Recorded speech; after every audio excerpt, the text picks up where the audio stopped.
Ajá. Muy buenos días, mis queridos hermanos. Muy buenos días. Sí vinieron, ¿no? Sí vinieron. Me alegro, porque estamos en la casa de Dios. Y en la casa de Dios, el Hijo de Dios debe estar, aunque reverente, sonriente. Debemos mostrar lo mejor que tenemos, y es que somos un pueblo agradecido. No por lo que vamos a recibir, sino por lo que hemos recibido. Mientras escuchaba yo la predicación, la oración de mi querida hermana Diana, pensaba en unas palabras que ella decía de todo lo que nosotros recibimos a diario. Hermanos, cuando nosotros caminamos con el favor de Dios, recibimos aceptación de Dios. Cuando caminamos con el favor de Dios, recibimos protección de Dios. Cuando caminamos con el favor de Dios, recibimos provisión de Dios.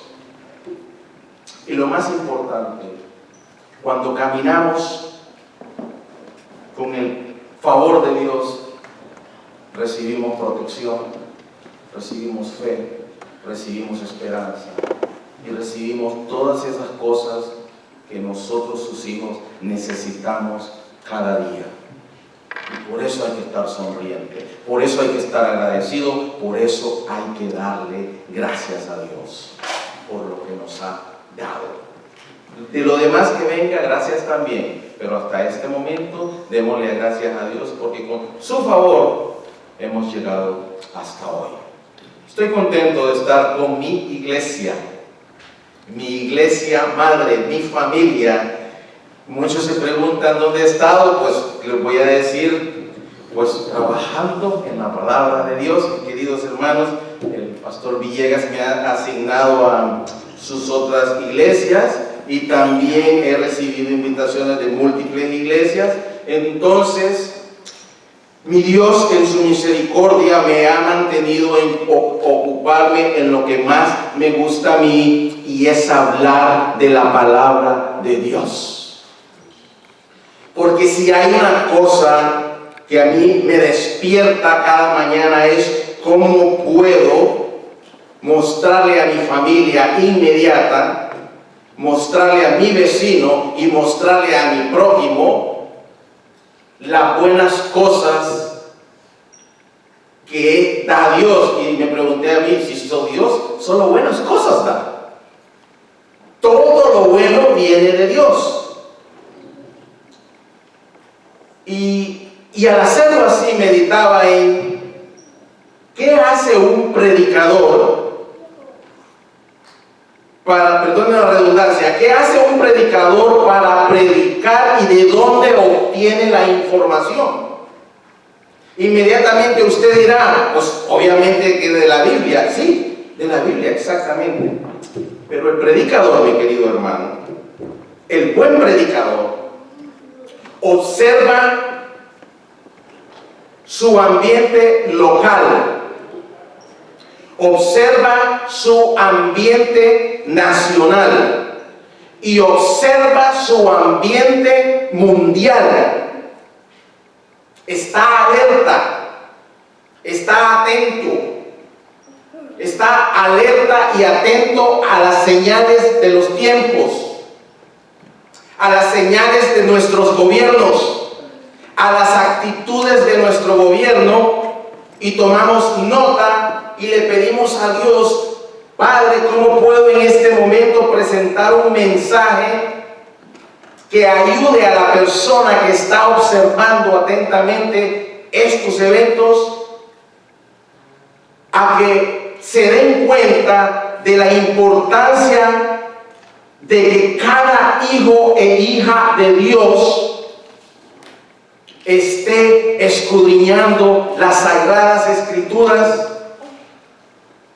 estudiando y escudriñando el espíritu de profecía, estudiar las profecías cumplidas? Si hay profecías pendientes, si hay profecías cumplidas, analizar las fechas y los eventos que llevaron a estas profecías a llegar a su momento. Y al hacerlo así, mis queridos hermanos, siguiendo la dirección de los líderes de mi iglesia, de predicar sobre los milagros de Jesús, que ese es el tema de este día, los milagros de Jesús, quiero que hagamos un énfasis en por qué los milagros de Jesús. Quisiera que me acompañen, si son tan amables, en regresar a nuestra lectura bíblica en Mateo 17:5, ¿correcto? Mateo 17:5 dice lo siguiente: mientras él aún hablaba, una nube de luz los cubrió, y he aquí una voz desde la nube que decía: este es mi Hijo amado, en quien tengo complacencia, a él oír. Vamos a orar. Amado Señor, una vez más te busco en oración, oh Dios, para suplicarte que en tu misericordia solamente y tu amor para con nosotros derrames tu Santo Espíritu, Padre, y tomes absoluto control de esta predicación, y que sean tus palabras y no las mías. En Cristo Jesús te lo suplico con humildad y con una mente abierta. Gracias, Señor. Amén. Amén. Y oí una voz que decía: este es mi Hijo, en quien yo tengo complacencia.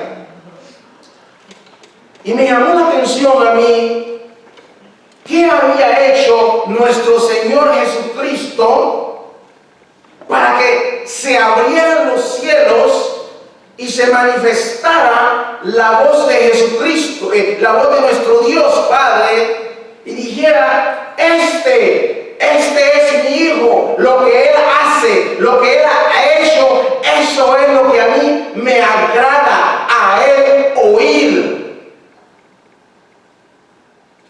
Y la respuesta, mis queridos hermanos, la encontramos en el Evangelio de San Juan, en el capítulo 6. Y vamos a ir en San Juan, en el capítulo 6, nos vamos a ir hasta el 39. Y ahí está la respuesta por qué Dios estaba complacido, feliz, orgulloso de su Hijo. Y dice la palabra de Dios en el versículo 39 de San Juan 6. Miren qué lindas palabras. Y esta es la voluntad del Padre, el que me envió, que todo el que me diera no pierda yo nada, sino que lo resucite en el día postrero. Mis queridos hermanos, lo más hermoso de este versículo es que con el propósito de agradar a Dios, nosotros, sus hijos, tenemos que estar haciendo la voluntad de nuestro Padre. Si nosotros, sus hijos e hijas, no estamos haciendo la voluntad de nuestro Padre, jamás podremos escuchar esas palabras de un Dios feliz, de un Dios alegre, de un Dios lleno de gozo, porque sus hijos e hijas están haciendo su voluntad. Pero con el propósito de hacer su voluntad, Jesucristo tenía que probar que Él era Jesucristo. O sea, no era un solo hecho de decir, yo soy el Hijo de Dios, acéptenme. Él tenía que probar. Él tenía que probarle a una sociedad, a un mundo que estaba desesperado por un rey que los liberara del yugo, del pecado, del yugo del imperio romano. Estaban cansados de sufrir. Y eso me lleva a los milagros de Jesús. Y para ello, mis queridos hermanos, quisiera que regresemos al libro de Mateo y nos vamos a ir al capítulo 14 de Mateo.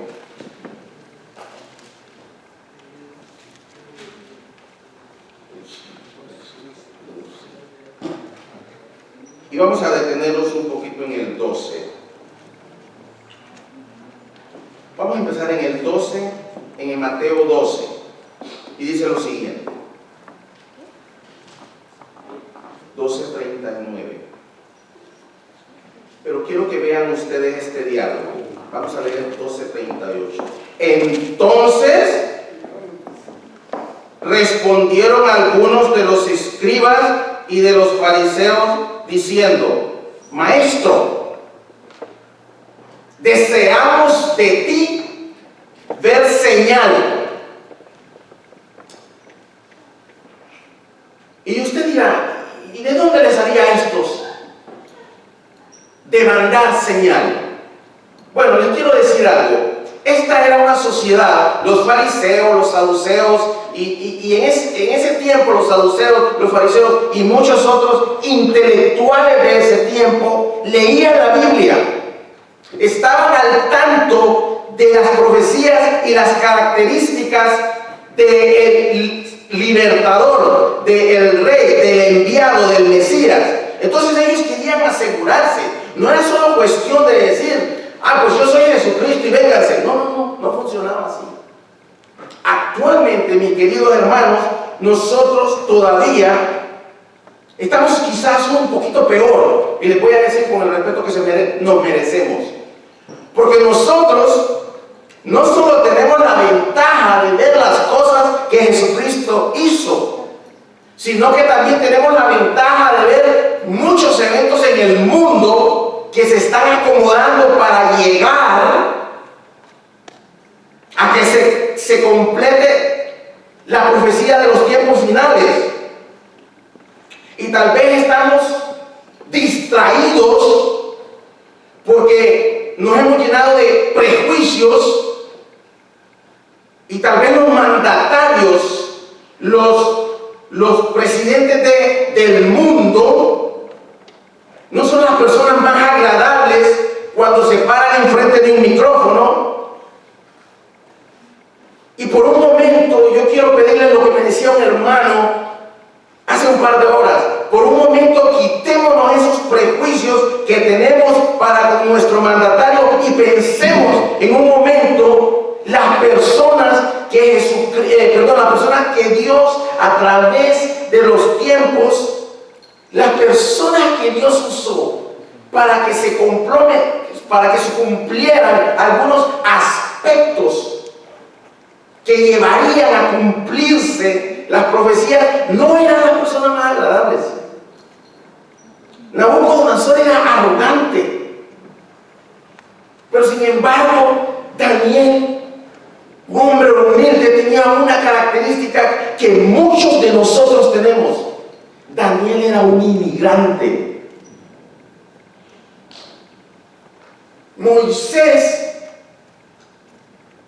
El faraón, el hermano de Moisés, era un hombre arrogante, testarudo, necio, que Dios tuvo que enviarle 7 plagas. Hermano, llegó la primera picada de un mosquito, pongo atención. Hermanos, pero Dios tenía también ahí a quién, a Moisés. Y se acuerdan cómo había llegado Moisés a ese reino? ¿Se acuerdan? En una canastilla. En una canastilla. Él también era un inmigrante. Era un extraño. Era un extranjero. José. ¿Dónde estaba José? Lo sacaron de un pozo. Este es peor. Este ni la familia lo quería. Y llegó a ser la mano derecha de uno de los reinos más grandes de esa época. Y José tenía un detalle que todos nosotros tenemos en común. José también era un inmigrante. Todos nosotros somos inmigrantes. Todos nosotros en una escala global somos inmigrantes porque el paso del hijo y la hija de Dios por esta tierra va a ser un paso rápido, porque nosotros aspiramos a ser ciudadanos del cielo. ¿No les emociona eso, mi querido hermano? Porque si no les emociona eso, yo me voy, porque yo solo estoy aquí para hablar del reino de Dios. Y les voy a hablar como un inmigrante. Ustedes no saben la oportunidad que podríamos tener, que algunos de nosotros podamos estar en este mismo momento en posiciones de hacer la diferencia.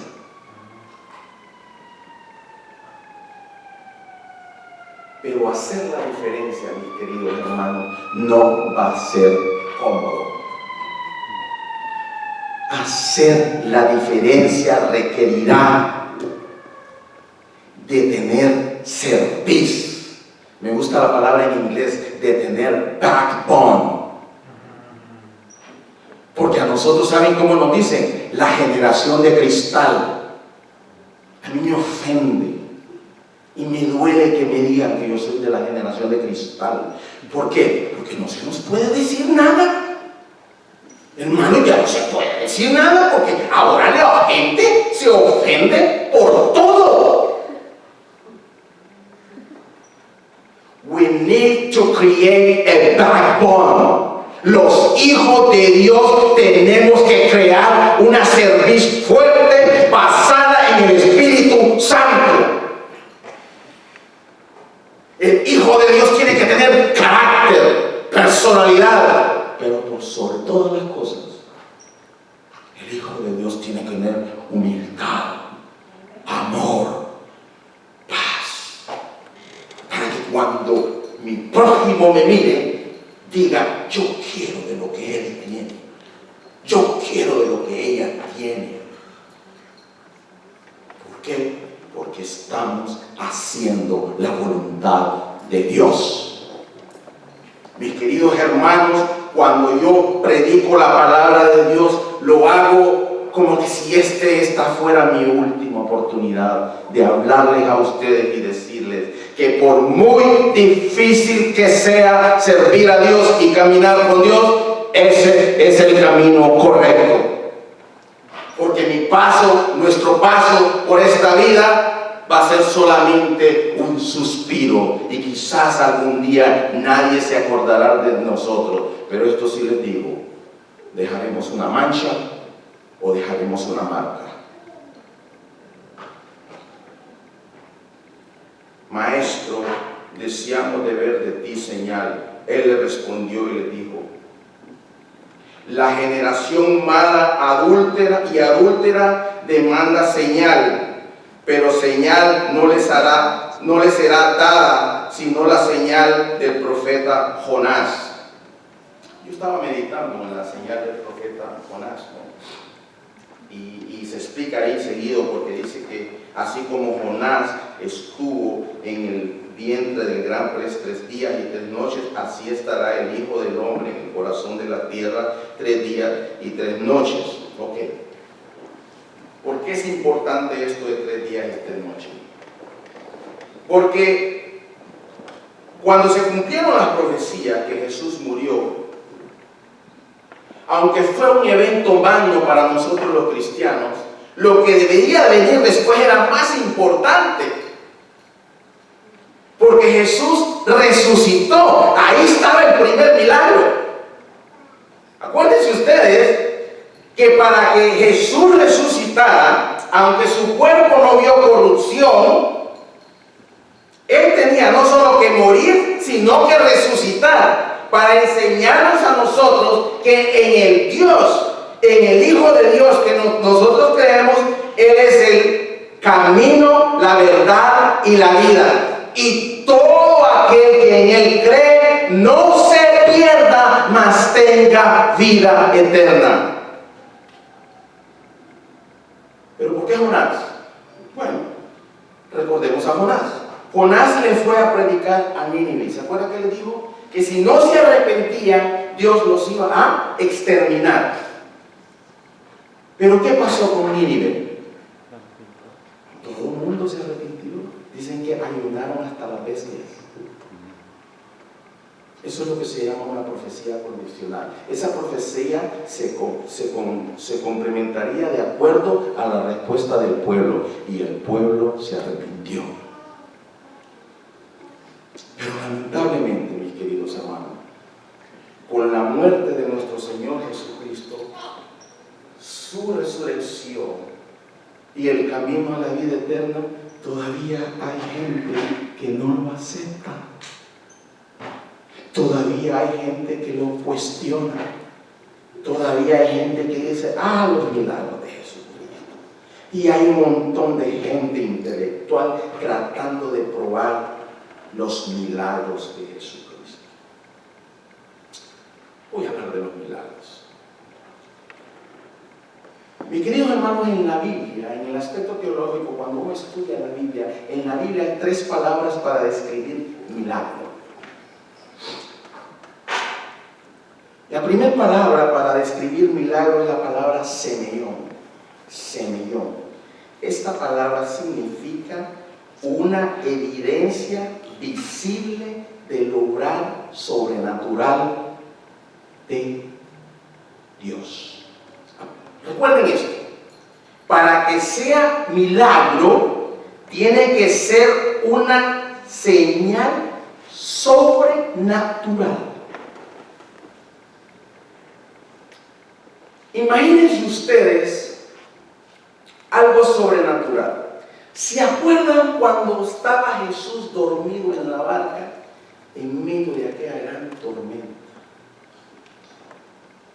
Y se levantó uno de los discípulos: Señor, Señor, nos vamos a hundir y tú estás dormido. Estoy parafraseando.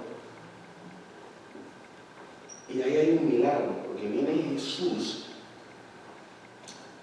Imagínense este momento, imagínense aquella gran tormenta y le dice Jesús: ¿Ustedes se imaginan que Cristo le gritó al mar y al agua y al viento? ¿No saben cómo les digo? La palabra en griego que Jesús usó para calmar las aguas es la misma palabra que se usa para decir: ¡shh! ¡Cállate, niño malcriado! La palabra en griego que Jesús usó para decirle a las aguas que se calmaran es la misma palabra que se usa para decir: ¡shh! Y las aguas obedecían.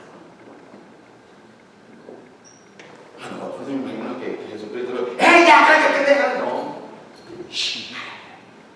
¿A quién le hablamos nosotros así? Nuestros hijos, ¿no? Y a veces nuestros niños se comportan de: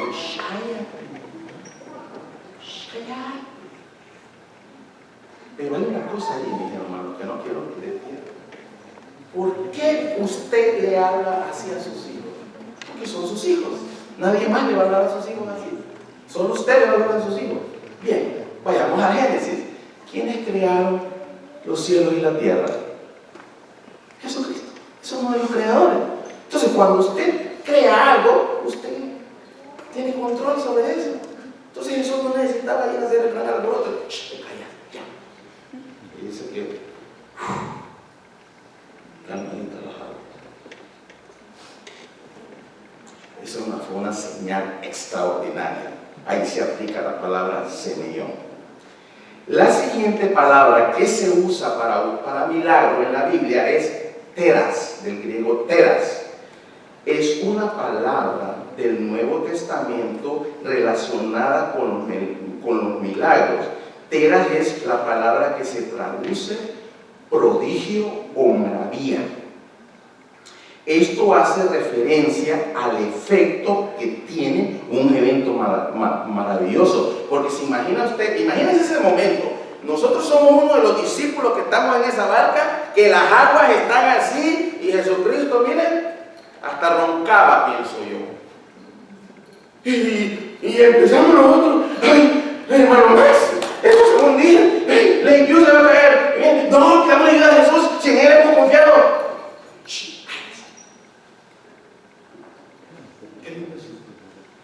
Y uno queda, wow, asombrado, eso es teras.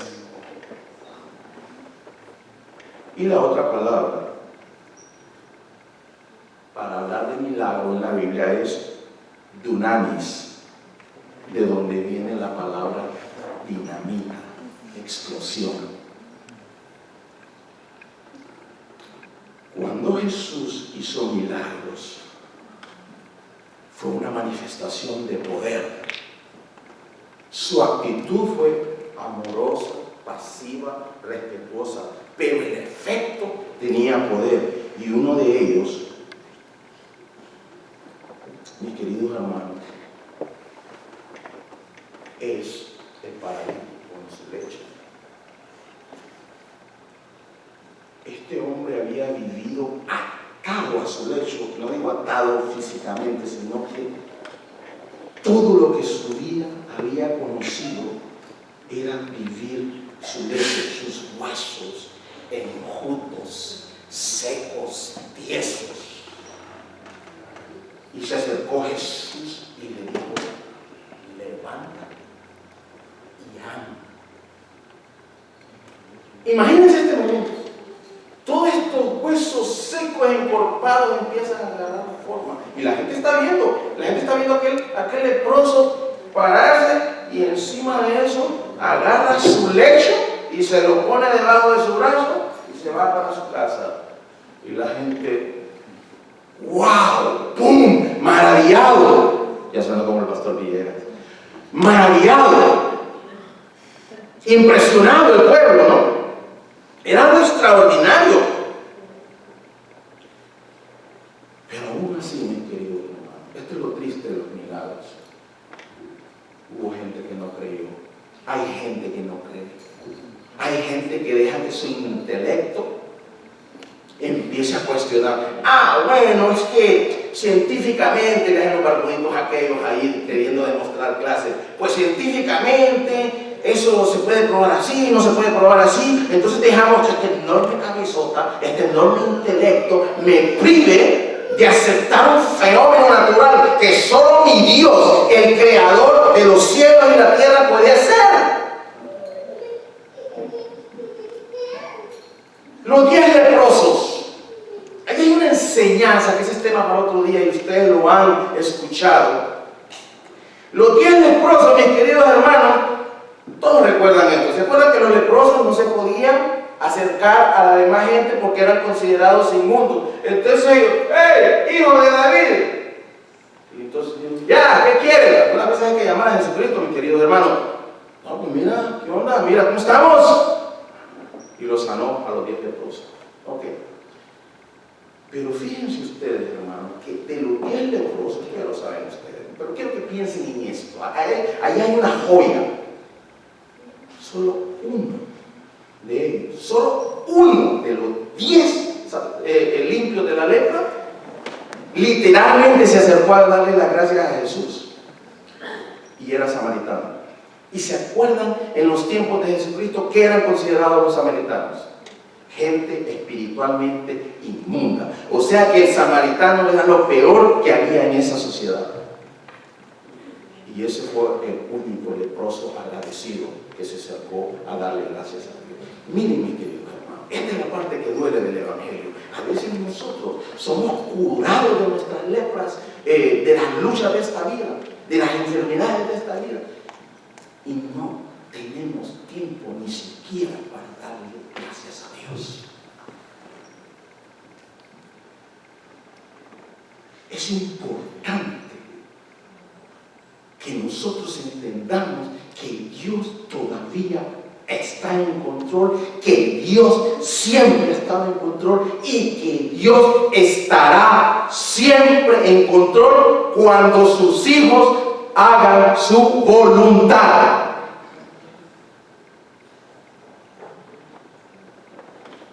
Actualmente, mis queridos hermanos, me encontré en la Biblia, ahora les quiero hablar las razones y los propósitos de los milagros. El primer propósito de los milagros de Jesucristo era para probar y cumplir la profecía. El segundo propósito tenía que probar lo que Él decía. Y el tercer propósito, mi querido hermano, es que Jesucristo tenía que mostrar compasión. Porque en los últimos días, Satanás y sus seguidores harán exactamente los mismos milagros. Y dice la palabra de Dios que engañará incluso, si es posible, a los hijos de Dios. Yo quiero que medite en usted. Lo que nosotros más queremos, es nuestra familia, ¿sí o no? Aunque nos muertan, nos gritan y todo, pero es nuestra familia y no me importa lo que a mí me hagan, es mi familia, ¿sí o no, mi querido hermanito Max? Amamos nuestra familia, ¿no? Tal vez me hicieron el jugo como quería, pero los amamos. Los amamos. Ahora imagínense usted, hermano, que la muerte, quiero hablar de ese milagro porque yo quiero que meditemos en él. De todos los milagros que Jesucristo hizo, el único milagro que lo hizo llorar fue el de la resurrección, porque envolvía la muerte. Les voy a hablar de Lázaro. Él era su amigo, amaba a Jesús, era su amigo Lázaro. Pues Jesús se había entretenido haciendo unas cosas y le mandan a decir que Lázaro está muerto, y cuando llega a la casa, no, mira, que si tú hubieras venido, Lázaro no estuviera vivo, otro lo hubiera hecho. ¿Quién es Jesucristo? Yo soy el camino, la verdad y la vida. No, ¿dónde está Lázaro? No, que tenemos 3 días de haberlo enterrado. Piensen en ese momento cuando a uno se le muere un ser querido. Es lo más doloroso. Y Jesús lloró. Yo me puse a estudiar. ¿Por qué lloró Jesús? Si él sabía que lo iba a sanar, él sabía que lo iba a resucitar.